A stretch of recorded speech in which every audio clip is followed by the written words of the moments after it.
Hello, my name is Kimberly.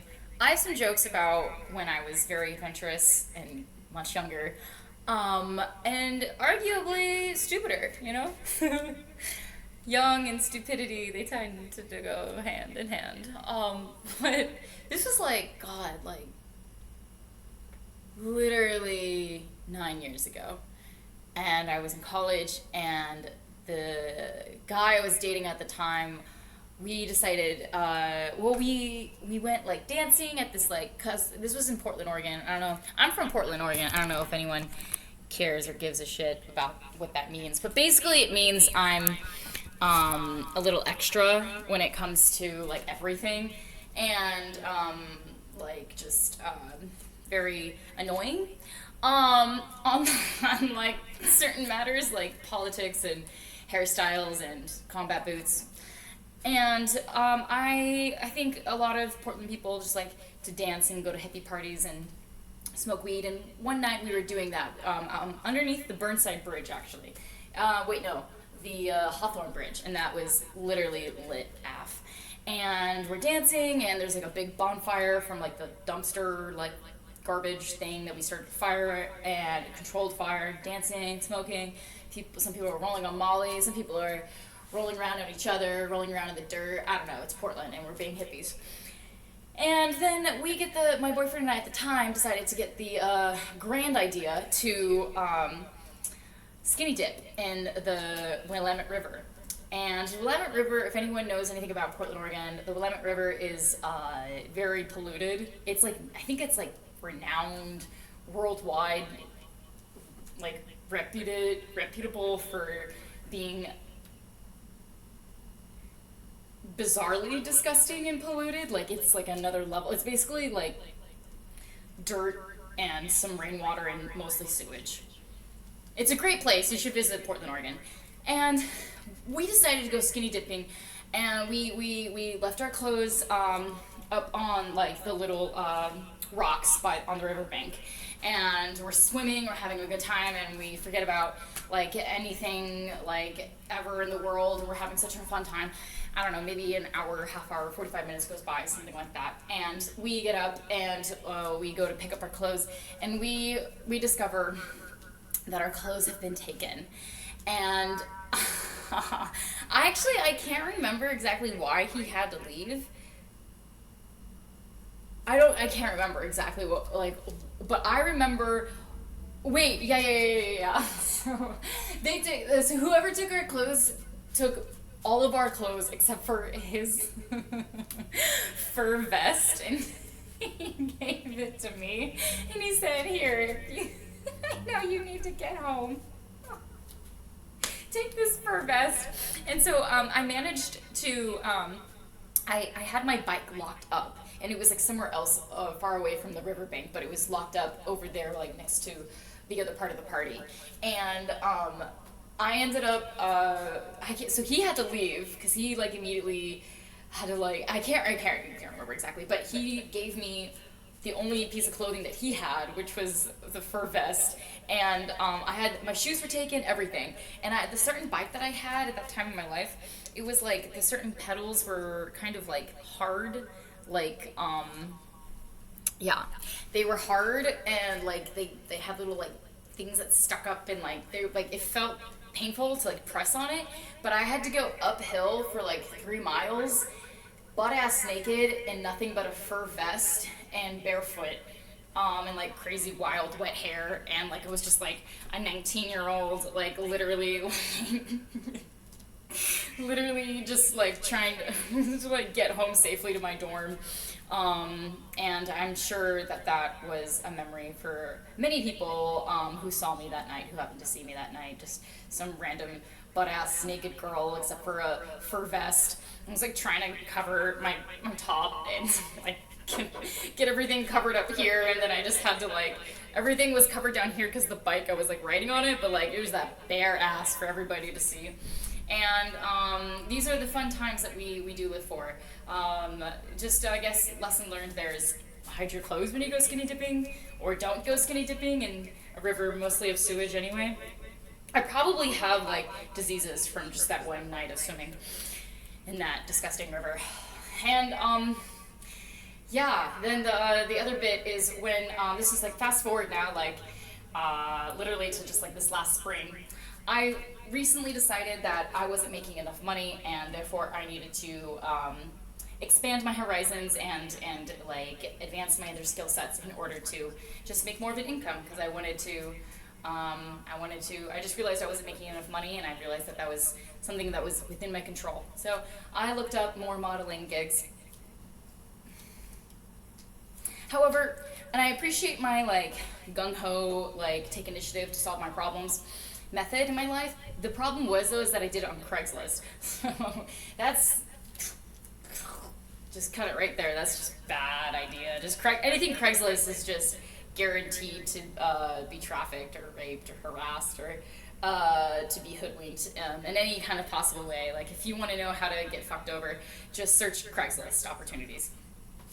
And I managed to schedule this modeling gig with this Bronx artist man, and at that time I didn't even have a cell phone really. I still don't have a cell phone. It seems for some reason this entire year I have not been gifted the privilege of owning my own like cell phone, because every time I get one it somehow like destroys or breaks, or it never charges when I do have one, or it gets stolen from me, or I drop it in my own puddle of Chardonnay piss. It's very it's perplexing. I'm not sure. I think someone's doing some type of spell so I don't ever have a cell phone. It seems like that because this entire year I haven't had one. So that's what I was trying to make money for, and it was very important because that's how I would get other gigs, is by having an available phone number for my acting and dancing and etc. And so I was like, okay, well, I've just been acting, let me just try some dancing, let me try some modeling and see if I can make money this way. And there's this Bronx artist guy that says that he's like an official like artist and that he needs nude models for his painting and his sketching. And I was like already like, this is so sketch. Like I have to like go over to his place or something is what it looked like, and then like just be nude for a random stranger on Craigslist just for $90 for 3 hours. So, and I was like, but I need the money. And I was like, I guess I could like put my comforts aside and just like, you know, and I was so nervous about it all week, and I knew I'd be nude modeling. So I actually didn't eat anything for like 4 days leading up to the date and the scheduled appointment with this guy. And he like cancels on me last minute. He's like, oh geez, Kimberly, I didn't know you were a professional. You show up on time when we scheduled, we did. And he had this like bullshit reasoning, and actually gave him one more chance because I really needed the money. And I was trying not to like take any help from anybody in my life who gives me money, who uses it against me, which is like a controlling roommate who tries to like abuse me and be my handler and controller and abuser. So I was like, I'm not gonna like accept any help from you because you kind of try to just control any money that I get. So I'm gonna try and make money on my own, but it ended up kind of putting me in this precarious, dangerous situation, which is why it's so hard to be a woman sometimes. I will say that. And it's like, I showed up the second time, and then he made me wait in his lobby for 15 minutes, and I was like, what the heck, you know? And I didn't have I had a phone, but it doesn't have like a mobile network. It only works with Wi-Fi. So I walked from his place over in Pelham Parkway back to the McDonald's, hooked up to the Wi-Fi, and I called him and I said, are we doing this or not? Like, because you canceled on me last week, and so now you're about to like waste 2 weeks worth of my time. Like, this is not how I like do business, bro. And then he's like, oh no, like, yeah. And then he showed up 2 minutes later, and I gauged his like, I was like gauging his like behavior. So I wanted to see if he was comfortable to come inside the Starbucks and like show his face. And I noticed as soon as that I made him meet me somewhere in a public place first, because I wasn't just going to show up and be like, let me just enter your apartment, strange man I've never met before, and drop trowel for $90 for this like nude sketching. Like, who else, like, who knows what that could have been code for? Like, there's all kinds of ways that women end up getting trafficked based off of like something that seems like a modeling gig that's like promising from this big CEO type of guy. And this guy was just some random fucking like 40-year-old fucking bald ass fucking Pelham Parkway fucking Bronx artist. And I was like, no, like, come meet me in the Starbucks first. And I wanted to see his behavior around other people and gauge if he's like shady or like more shady, like, because I was already getting vibes.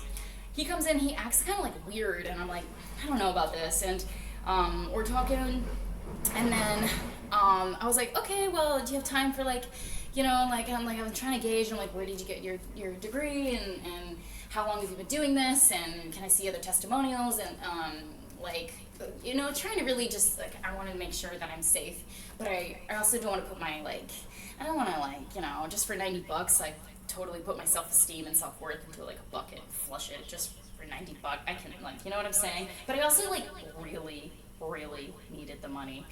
And, so then I'm like, okay, like, I try and give it a shot, and we go up to the apartment, and as soon as I walk in, every alarm signal in my body, I think it's called, like, woman's intuition, and I heard the door lock, and because we both just walked in, and then I heard the door go, and every single alarm signal in my entire body just went off. It was red flag, here, and I went, I am somehow getting the feeling that this is not where I need to be right now.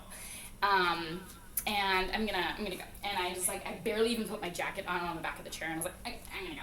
And then I started getting, like, anxiety about how to, like, unlock the apartment door, because I was like, what if this is, like, his, like, masked, methodology to get me into a room where he can do anything he wants to do. I was like, and so I started getting anxiety and, like, locked it and then unlocked it and then locked it and then unlocked it, and I was like, and he's like, do you want help? I was like, shit! And I was like, and then, like, finally opened it, even though it was just, like, locked once on the top, and I, like, started locking and unlocking all the tops from the panic that was ensuing in my body.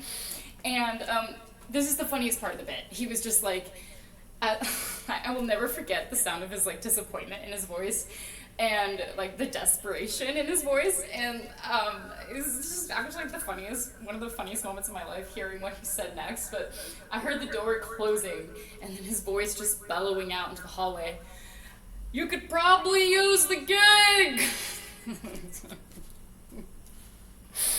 And I was like, I don't know, not that much, dude, not that much. Nope, I'm good. I can, God will provide another means. And as soon as I stepped out and went into the parking lot, or the Pelham Parkway, homeboy who's, like, selling his stuff outside, like, one of those vendors, there's always a type of vendors and stuff, but he gave me a free chair. He could tell something had just happened, and I kind of just, like, sat down. I was like, sorry, can I just sit for a second? And he's like, you like that chair? And I was like, I mean, yeah, I like it. And he's like, you can have it. And I was like, no, I didn't mean to do that. And he's like, no, please. And I was like, damn, dude, I really needed a win. Thank you so much. Like, okay. And now I sit in that chair every day, and I write my jokes and get all my work done. It's like my desk chair. So God immediately, like, provided right after that moment, because I knew that was not the way to make money. I just, like, didn't trust anything about that. And he was like, you could probably use the gig! I've never stopped making fun of him for saying that ever since that happened. So I would say that being a multifaceted artist in New York City is fun and chaotic, and you just gotta, like, keep your wits about you so no one takes advantage of the fact that you're, like, a woman trying to make money, because, like, they will. And I just think God is so good for providing me that red chair right after that happened, and, like, showing me that, like, that was not, I don't need to do anything I don't feel comfortable doing. And the next bit is about how I swallowed, like, a tomato this morning because I was so, like, hungry, and then I thought I was gonna die for a second, but then my body, like, quickly, like, figured out how to, like, swallow the tomato, and then I didn't die.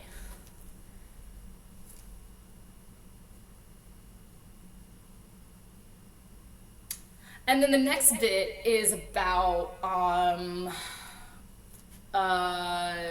have, what was the next bit? Oh yeah, so the relationship thing in life, it's interesting, right? We have, like, a lot of time to figure out who we are before we get into relationships, and then it's interesting, once we get into relationships, we learn even more about ourselves. So I think it's a very beautiful harmony and balance. And I guess, like, the key to relationships, in my opinion, is compromise. And we have to learn how to like be adaptable and flexible. And I just thought it would be funny if like you're getting to know somebody and you're telling them that you want to be, you're telling them about yourself. Hi, my name's so and so. I'm an artist, or I'm a mechanic, or whatever it is that you do, and you're starting to tell them like traits about yourself, like you're flexible, you're adaptable, you feel like you're a great communicator. You feel like you're oftentimes the mediator between you and your friends when they have a quarrel, or something like that. You're usually telling people, like, say you're on a first date and you're getting to know people, or a second date, and you're getting to know your other potential partner, and you're like, kind of like flexing a little bit about some of the best qualities and traits that you have. And I just thought it'd be funny if like a girl was like getting to know a guy and she was like, I would say that I am, I'm great about reconciliation. I'm never the angry girlfriend. I'm never the ungrateful girlfriend. Yeah, I am flexible and adaptable.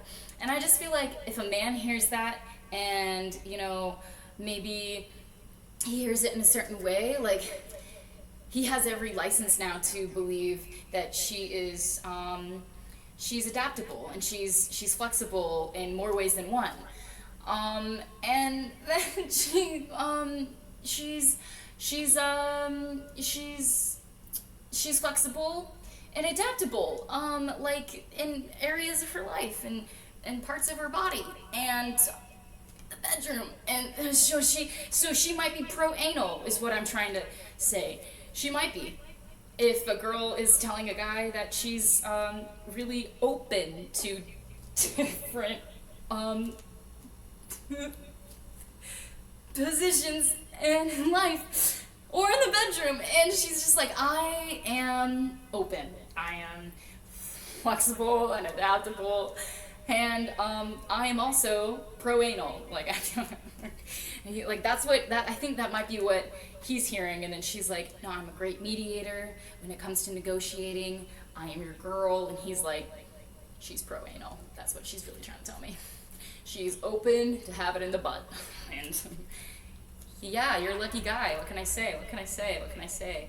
And that's that bit. And then the last bit I have is about apps. And basically, I think it's interesting that we have this time of life where we're living, basically everything is like through an app or on a phone or on a screen, and everything's kind of conducted and facilitated in such a manner now where it's like technological, and sometimes that's good, sometimes it's not so good. I had some ideas about like Instagram. I think it's really more like, is it really Instagram? Like, I don't know, like, I mean, do it for the Insta, do it for the gram, but it's like, when you go on your Instagram, I feel like it's more like Insta titties, and it's just kind of click, and there you go, whatever you want to instantly gratify yourself with, you can, and it's Insta titties or Insta booty, it's just boom, right there in your face, and that's exciting. I don't know if that's good for us, actually.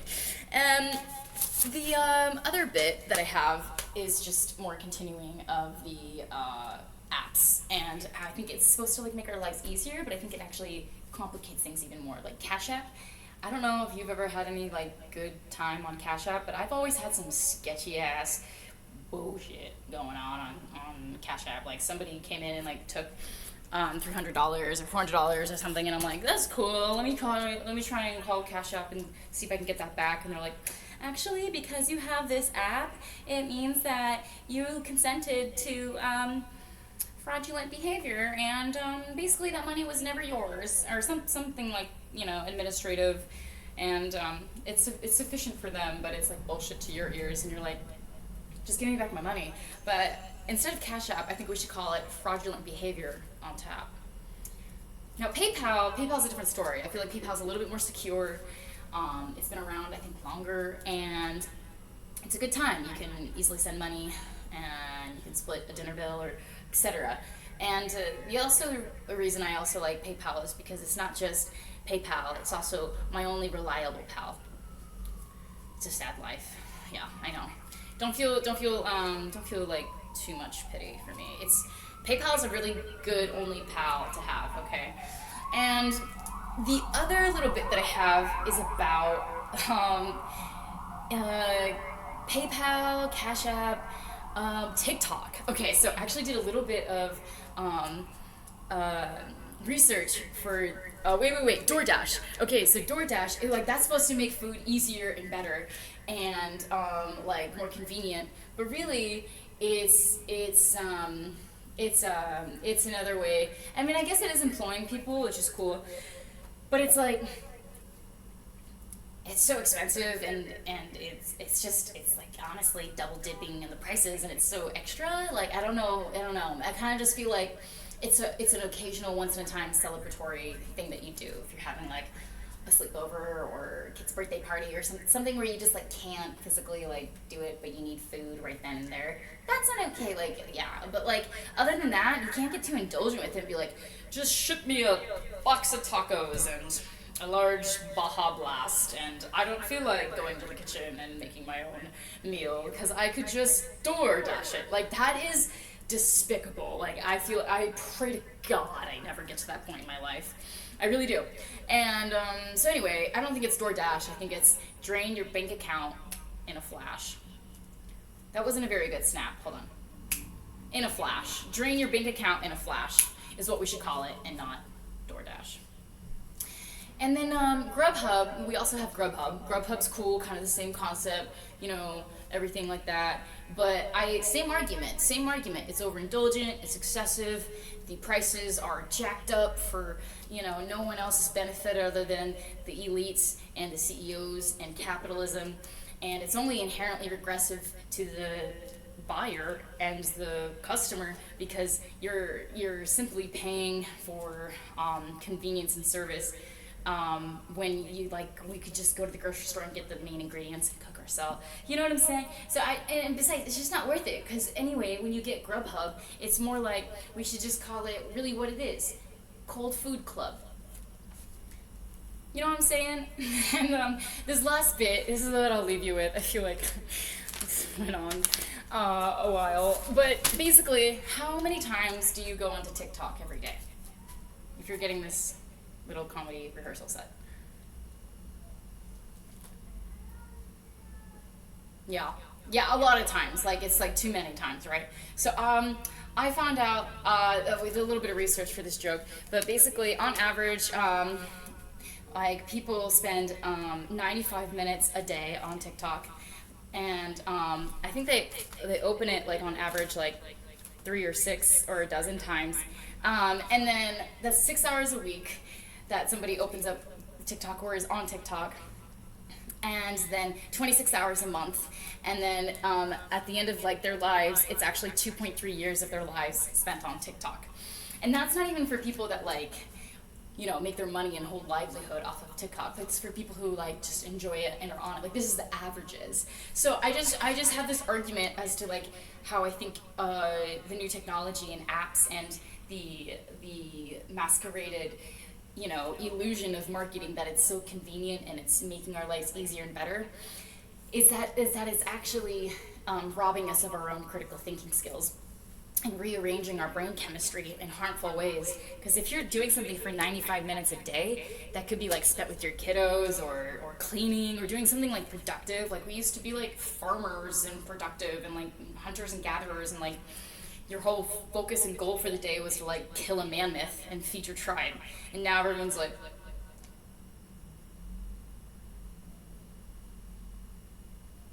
it's just like, 95 minutes a day, 6 hours out of the week, 26 hours out of the month, and 2.3 years out of your lives. So instead of calling it TikTok, I think that we should really just call it the entire app. Oh my God, look at the clock.